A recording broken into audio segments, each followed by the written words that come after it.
Dios les bendiga. Les habla el pastor Elvin Cepeda.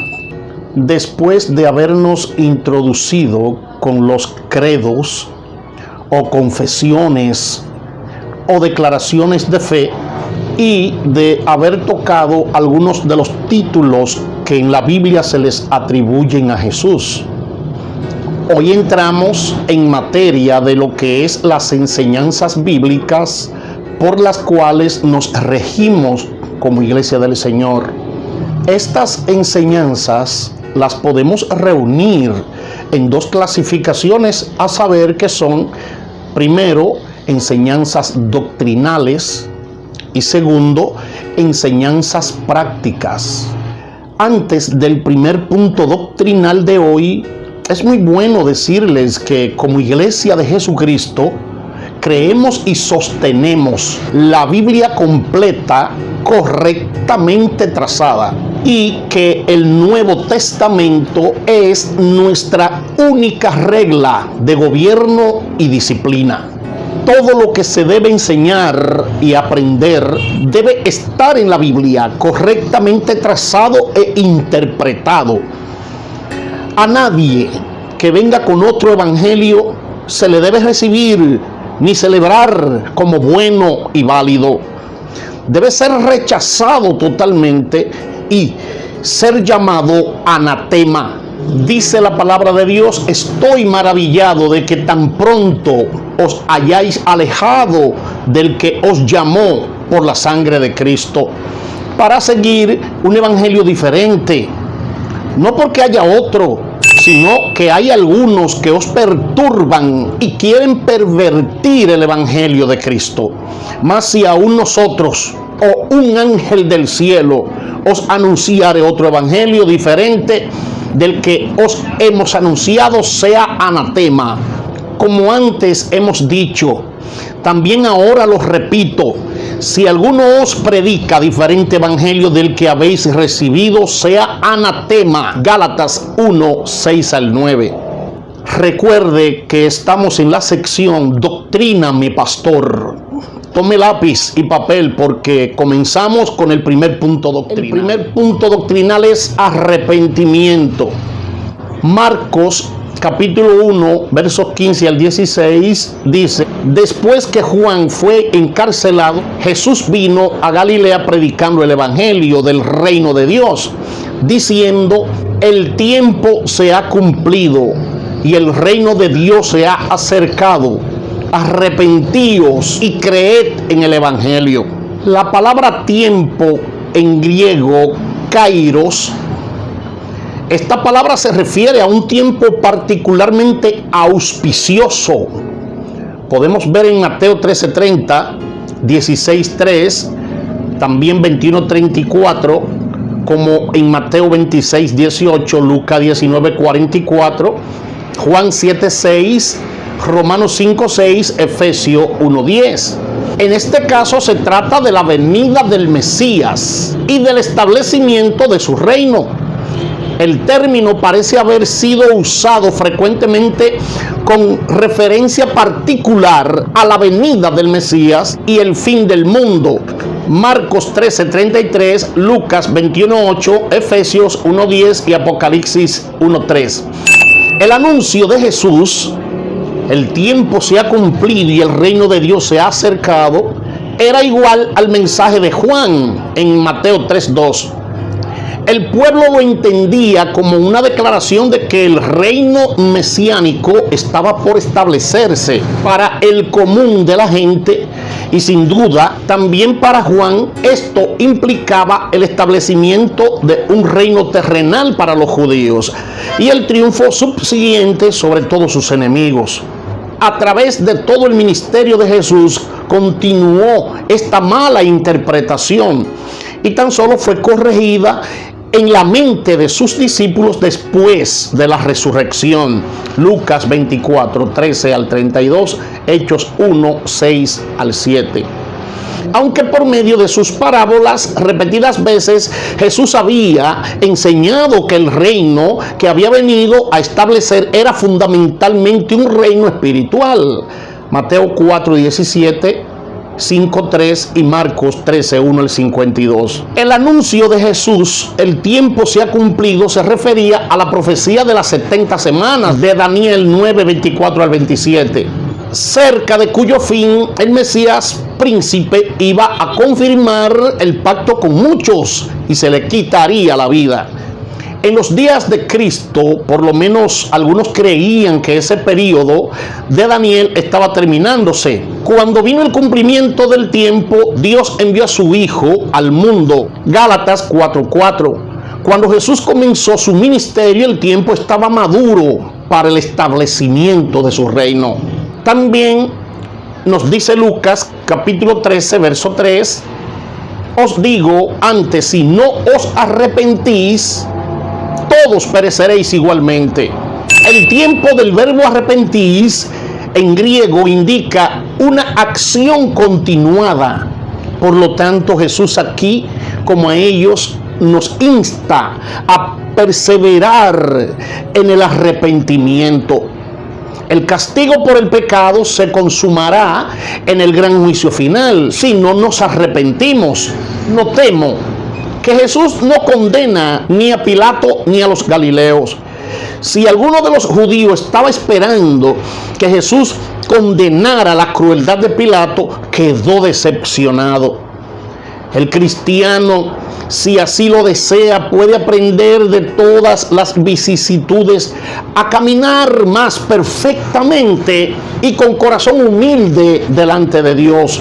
Los fracasos, las desgracias y las calamidades, ya sean ajenas o propias, pueden enseñarle al humilde y receptivo Hijo de Dios lecciones preciosas que no se aprenden de ningún otro modo. Hechos 3:19. Así que arrepentíos y convertíos para que sean borrados vuestros pecados, para que vengan de la presencia del Señor tiempos de refrigerio. Al decir aquí arrepentíos, del griego significa cambiar de opinión. Y en el sentido espiritual, arrepentirse, Mateo 3:2, significa pensar en forma diferente después de. Es decir, cambiar de forma de pensar, cambiar de propósito. Comprende mucho más que la confesión del pecado, aunque esto también estaba incluido en la predicación de Juan, Mateo 3:6. Desde el punto de vista teológico, la palabra no solo incluye un cambio de ideas, sino también una nueva dirección de la voluntad, una modificación de propósito y actitudes. Mateo 4:17. Esta exhortación al arrepentimiento es la culminación lógica de la dura reprensión de Pedro a quienes lo habían desafiado. No tendría mucho sentido tal reprensión si no tuviera el propósito de producir arrepentimiento. Esto es lo que debe suceder con toda la predicación de cualquier predicador. Además, dice, convertíos, del griego significa darse la vuelta, traducida del vocablo hebreo chup, que significa volver, término que muchas veces tiene el sentido espiritual de volverse a Dios. Ezequiel 18:30. El verbo epístrefo describe apropiadamente el cambio que ocurre en una persona cuando acepta a Cristo como Salvador y Rey. Y Lucas lo emplea frecuentemente en este sentido. Hechos 9:35, 11:21, 26:20. La conversión es la base de una experiencia cristiana genuina. Se distingue del nuevo nacimiento, cual encontramos en Juan 3:3 y 3:5. Solo en que puede considerarse como el acto del hombre que se aparta de su vieja vida de pecado, mientras que el nuevo nacimiento o regeneración es la obra del Espíritu Santo que actúa sobre el hombre simultáneamente con su conversión. Ninguna de las dos fases de esta experiencia puede cumplirse sin el Espíritu Santo. Pero el Espíritu Santo no puede hacer su obra mientras la persona no esté dispuesta a permitir que Dios se posesione en su vida. Apocalipsis 3:20. Cuando habla aquí de borrados, significa limpiados. En la Biblia el perdón del pecado muchas veces se representa como un lavamiento. Juan 13:10, Apocalipsis 1:5, Apocalipsis 22:14. La idea de quitar o lavar el pecado es similar. La imagen que bien puede asociarse con las palabras aquí expresadas es la de una acusación que define los pecados del penitente, que son absueltos por el amor perdonador del Padre. Isaías 43:25, Colosenses 2:14, Mateo 1:21, 3:6, 28 y Lucas 3:3. El resultado inmediato para los que aceptaron la exhortación de Pedro al arrepentimiento fue el perdón de sus pecados. En este sentido puede considerarse que esos pecados fueron borrados de inmediato.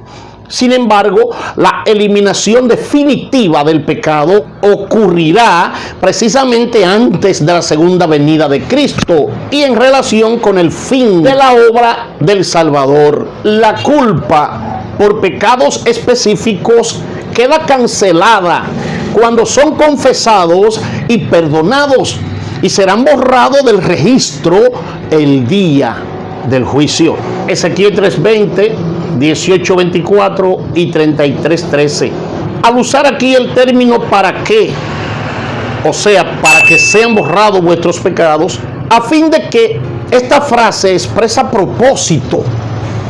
Sí, para que expresa propósito. La conversión de los pecadores tiene el poder de acelerar el cumplimiento de los propósitos de Dios y por lo tanto de apresurar la venida de su reino en su plenitud, ya que Él no ha retardado, Él no ha demorado su promesa como quien quedó mal, sino que es paciente, es decir, que alarga el tiempo, compasión por ti, para que no te pierdas y te arrepientas, porque Él es tardo para la ira y grande en misericordia. Por ello, Pedro instó a sus oyentes a arrepentirse y a convertirse.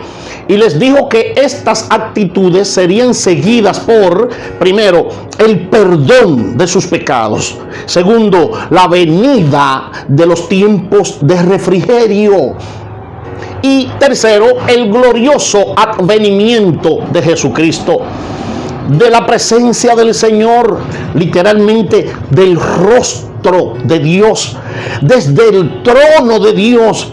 Es de donde solo y directamente viene el refrigerio al hombre si se arrepiente de sus pecados, si se convierte a nuestro Señor Jesucristo.